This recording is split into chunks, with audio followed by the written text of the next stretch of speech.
I sold the book on the first 2 chapters. I had absolutely no idea what I was going to write next.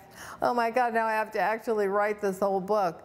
And so I still had PR clients, and I had a lot of design clients because I'd been with the PR firm when we had a lot of architects and designers, and I knew that world because of my father. I grew up, you know, around it, not the creative, brilliant part of it, but the, you know, whatever. So, and I had 2 little kids to support. So there was a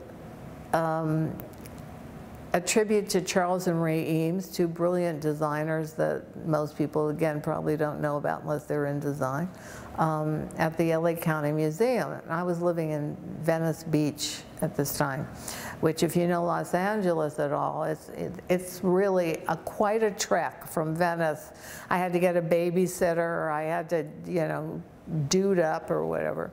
But I thought, he's always asking me to things, I never go, and I need the client. So I got dressed and I drove all the way across the city, and he had saved a seat for me in the front row, and this guy came in with a date. Well, I didn't know it was a date. I thought it could have been his wife. I don't know. Little guy with a lot of silver chains and an open shirt down to here and a big beard. And my first thought, the first words I said about him, which will probably be the last thing I ever say to him, is, what an asshole. And I assumed he was in the movie business, right? And he sat next to me. And that's the night we met. And it's been quite a journey. June 1st will be our 43rd wedding anniversary, and 47 years that we've been, you know, wanting to divorce one another every other day. Nobody thought we would last 42 days, let alone 43 years, but here we are. You know, together we're a kind of interesting combustion. It's not an easy fit. You're both very strong-willed, very independent, you know, very